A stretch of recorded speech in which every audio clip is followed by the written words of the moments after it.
अब इसके बाद नंबर 6 पे आती है साउंड एनर्जी। साउंड जानते हैं, ध्वनि। अब जो ये वस्तु कंपन होता है, उस कंपन से जो कार्य होता है उसे हम कहते हैं साउंड एनर्जी, ध्वनि ऊर्जा।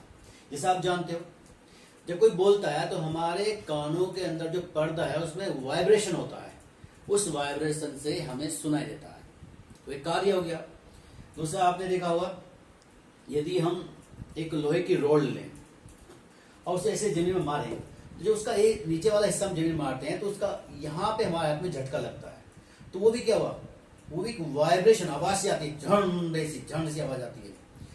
तो यानी कि अगर वस्तु के कंपन से उत्पन्न कार्य को हम ध्वनि ऊर्जा कहते हैं, जैसे कानों के द्वारा सुनना, सितार वादन और हारमोन का बजना होता है। फिर चुंबकीय ऊर्जा आती है। चुंबकीय ऊर्जा होते हैं मैग्नेटिक, जो बोलते हैं उसमें लोहे की वस्तु को अपने और आकर्षित करने में जो ऊर्जा चुंबक द्वारा निकलती है उसे हम चुंबकीय ऊर्जा कहते हैं। आपने देखा होगा कि कुछ पदार्थ ऐसे होते हैं जिनमें चुंबकीय गुण होते हैं, और उन्हें हम लोह चुंबकी कहते हैं, जैसे आयरन है, निकल है, कोबाल्ट है। अगर इनके पास कोई आप इस तरह चुंबकीय पदार्थ है, कोई दूसरी चुंबक लाओगे तो उसे अपने ओर अट्रैक्ट कर लेता है, तो इस पावर को हम उसकी ऊर्जा कहते हैं, और यही ऊर्जा कहलाती है चुंबकीय ऊर्जा। फिर आती है वैद्युत ऊर्जा। आप जानते हैं हम सभी जगह आजकल औद्योगिकरण में भी विद्युत का बहुत उपयोग हो रहा है, तो वैद्युत ऊर्जा के प्रभाव से उत्पन्न ऊर्जा को हम वैद्युत ऊर्जा कहते हैं। जैसे हम जानते हैं स्विच ऑन करते हैं बल्ब जलता है, स्विच ऑन करते हैं पंखा चलता है, तो ये स्विच ऑन करने पे वैद्युत धारा का प्रभाव होता है, उस प्रभाव से ही पंखा या लाइट चलती है। इस तरह बहुत सारी मशीनें इसी प्रकार चला जाती हैं। तो इस प्रकार ऊर्जा के सारे क्लस्टरिंग खत्म होता है। अब इसके बाद जो अगला टॉपिक आता है वो नवीनीकरणीय और अनवीनीकरणीय, यानी कि जो हम परंपरागत होते हैं और गैर परंपरागत जो स्रोत होते हैं। तो नवीनीकरणीय का मतलब होता है, इसका वर्ड जो है उसका मतलब ये है कि जब हम उसे यूज करें और उतना ही हम दोबारा ले सकते हैं। जैसे सौर ऊर्जा, सौर ऊर्जा सूर्य से मिलती है। अब सूर्य की जो ऊष्मा यानी जो ऊर्जा पृथ्वी पे आती है उसको हम 100% यूज नहीं कर पाते हैं, उसका कुछ भाग ही हम यूज कर पाते हैं। सौर ऊर्जा का 10%, सूर्य से प्राप्त ऊर्जा का 10% भाग पौधे प्रकाश संश्लेषण क्रिया में यूज करते हैं। फिर उसका 10% शाकाहारी में जाता है और 10% मांसाहारी में जाता है। इस प्रकार इस ऊर्जा का उपयोग करते हैं। तो हमारी पृथ्वी पर जो ऊर्जा का मुख्य स्रोत है, यानी सौर ऊर्जा का जो मुख्य स्रोत है वो है सूर्य। पवन ऊर्जा लगातार चलती है, और पवन ऊर्जा से पवन चक्की का निर्माण किया गया है। तो हवा से जो बड़े बड़े पंखे हैं वो घूमते हैं, और उनको संबंध हम टरबाइन से करते हैं, टरबाइन का करते हैं विद्युत जनरेटर से, जिससे विद्युत ऊर्जा उत्पन्न होती है। जल ऊर्जा, और जल ऊर्जा का उपयोग विद्युत उत्पन्न करने में किया जाता है, और जितने भी थर्मल पावर प्लांट में जल का ही इस्तेमाल होता है। उसके स्टीम को निकालते हैं और उसे टरबाइन चलाते हैं, टरबाइन से ही फिर विद्युत जनरेटर में जाती है और वहां से विद्युत उत्पन्न होती है। बायोगैस आप जानते हैं, जो गांव में खासकर इसका बहुत ज्यादा प्रचलन हुआ था कि गोबर को इकट्ठा किया और उसे डालते हैं सड़ने के लिए, तो उसमें से गैस बनती है मीथेन, और मीथेन गैस का उपयोग करता है ईंधन के रूप में किया जाता था। ये ऐसे स्रोत हैं जिन्हें हम लगातार इस्तेमाल करते रहे तो इनमें कोई कमी नहीं आती। लेकिन अनवीनीकरणीय जो स्रोत हैं वो ऐसे हैं जिन्हें हम जितना खर्च करेंगे उनकी मात्रा कम होती जाएगी। जैसे कोयला, प्राकृतिक गैस, खनिज तेल, जैविक ईंधन और नाभिकीय ऊर्जा। हम सभी जानते हैं कोयले का निश्चित भंडार है, और जिस तरह लगातार जनसंख्या बढ़ने से इस कोयले का धोन बढ़ता जा रहा है, तो एक निश्चित समय पर जाकर कोयला समाप्त हो जाएगा। इसी तरह प्राकृतिक गैस और खनिज तेल का भी एक सीमित भंडार है, तो इनको दोबारा से बनाना बहुत मुश्किल होता है, क्योंकि इनमें करोड़ वर्ष लग जाते हैं। ये जीवाश्म ईंधन भी कहलाते हैं। तो अनवीनीकरण का यानी जिन्हें हम बार बार नहीं बना सकते, नवीनीकरण का हम जिन्हें बार बार यूज कर ले तो उतना ही और आगे यूज कर सकते हैं, और वो रिपीट होती रहती है, और इसमें रिपीट नहीं होती। इसके बाद ऊर्जा संरक्षण और अपव्यय। तो पहले हम अपव्यय लेते हैं। सार्वजनिक वाहनों के स्थान पे व्यक्तिगत वाहनों का उपयोग। जैसे हम देखते हैं कि जैसे जैसे समय बढ़ रहा है, यानी कि विकास होता जा रहा है, तो व्यक्तियों पर एक अपनी अलग कार, अपने बाइक का यूज ज्यादा करने लगा है। तो सामाजिक वाहन का इस्तेमाल न करके व्यक्ति को वाहन करने से ऊर्जा की हानि होती है। खाना ढक कर न बनाना, हम जानते हैं अगर खाने को हम ढक के बनाएंगे तो खाना जल्दी पकता है जिससे ऊर्जा की बचत होती है, पर ऐसा न होने से ऊर्जा की हानि होती है। बल्ब व पंखों को खुले छोड़ना, यह अक्सर आदत होती है, छोटे बच्चे हो या घर के बड़े हो, आदमी हो, सभी कभी जब चाहे इस कमरे से उस कमरे, तो उस कमरे के बल्ब और पंखे हमेशा खुले रह जाते हैं जिससे ऊर्जा की हानि होती है। मोबाइल कंप्यूटर का अधिक समय तक उपयोग करना, ये तो आप सब जानते हैं कि मोबाइल आज बहुत ज्यादा इंपॉर्टेंट चीज हो चुकी है मानव के लिए, और लगातार यूज करना जिससे कि फिर इसको चार्जिंग की जरूरत पड़ती है, यानी ऊर्जा की हानि। बिजली के द्वारा जल का अधिक दोहन, हम कहते हैं टल्लू पंप, और जहाँ 2 बाल्टी में काम होना था वहां अब बिजली के कारण से बटन दबाया और पानी इतना ज्यादा वेस्ट किया जाता है जिससे बहुत ज्यादा हानि होती है ऊर्जा की और साथ साथ में जल की भी। और संरक्षण कैसे करें? साधारण बल्बों के स्थान पर CFL का बल्ब जो होते हैं उनका उपयोग करते हैं जिससे ऊर्जा की जो खपत है वो कम होती है। साथ ही बिजली के उपकरणों की नियमित जांच होनी चाहिए। हमारे घर में फ्रिज हो या वॉशिंग मशीन हो, पंखे हो, कूलर हो, इनकी नियमित जांच होती रहे ताकि ये बिजली ज्यादा खर्च ना करें। भोजन बनाने से पहले दाल चावल आदि को जल में भिगो कर रखें। ऐसा करने से उनका जो पकने का समय है वो कम हो जाता है और ऊर्जा की बचत हो जाती है। साथ ही साथ मोबाइल कंप्यूटर का उपयोग कम से कम करें, केवल जरूरत पड़ने पे करें।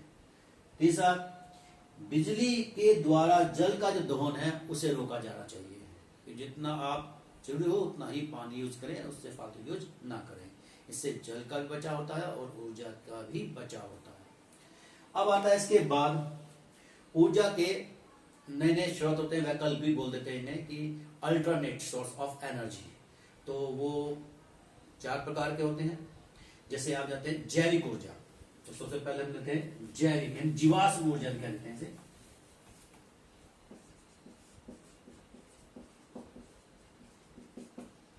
अब जीवाश्म ऊर्जा होती क्या है?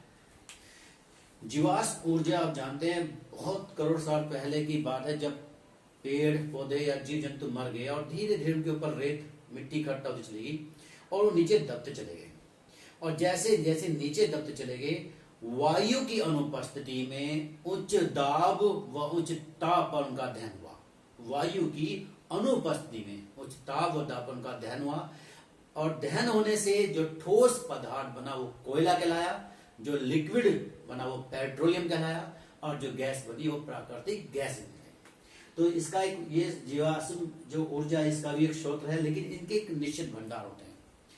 अब ये निश्चित भंडार जो होते हैं इनका लगातार जब यूज करते रहेंगे तो इनकी कमी होती चली जाएगी। तो उनके स्थान पर जो हम वैकल्पिक स्रोत जो होते हैं वो सोचते हैं।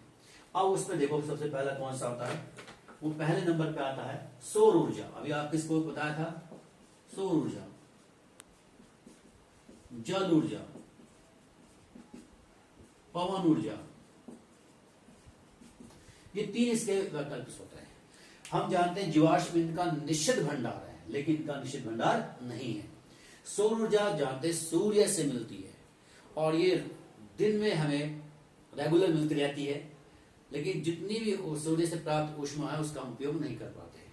उसमें से अधिकतर ऊष्मा ओजोन परत के द्वारा वापस कर दी जाती है।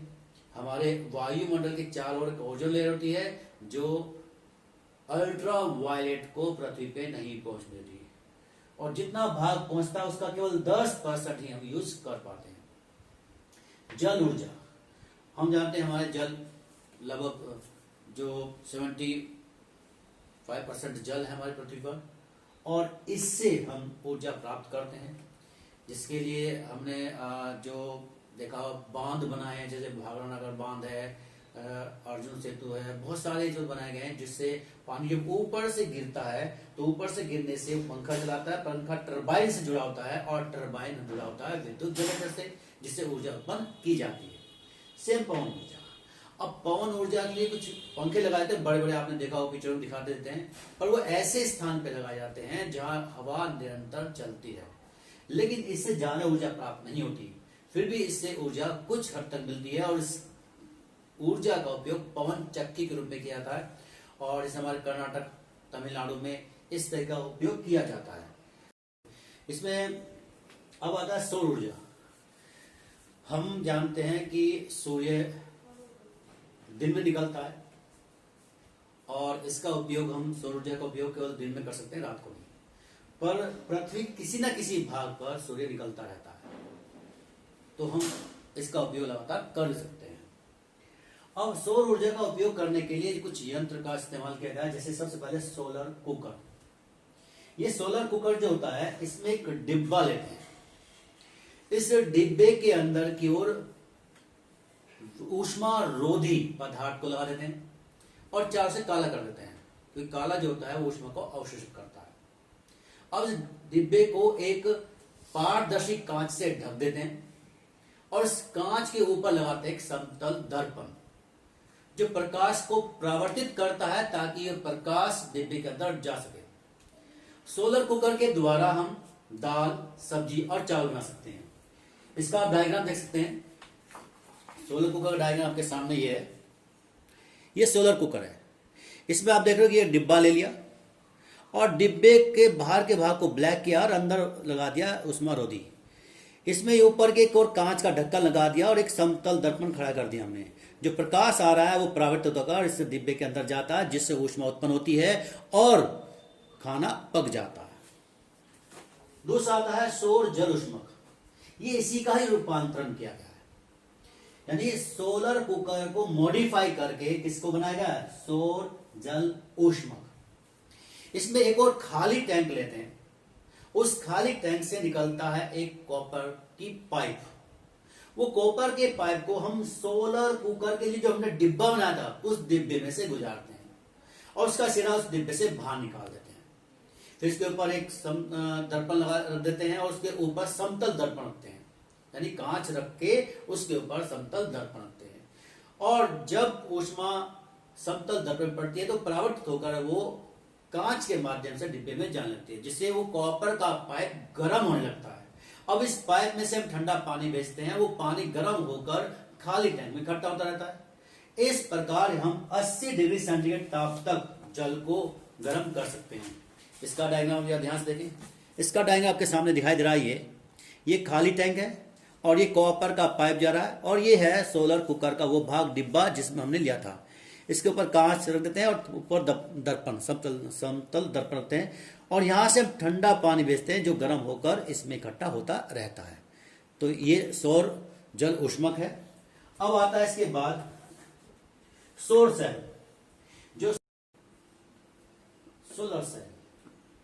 अब सौर ऊर्जा को विद्युत ऊर्जा में बदलने के लिए हमने किसका इस्तेमाल किया? सौर सेल का इस्तेमाल किया। यानी हम कह सकते हैं सौर सेल में हम सौर ऊर्जा को विद्युत ऊर्जा में बदलते हैं। अब इसकी सहायता से 0.5 से 1 वोल्ट का विभव उत्पन्न करते हैं, जिससे 0.7 वाट विद्युत उत्पन्न होती है। अब बहुत जो सौर सेल है उन सेलों को इकट्ठा करके एक सौर पैनल बनाते हैं।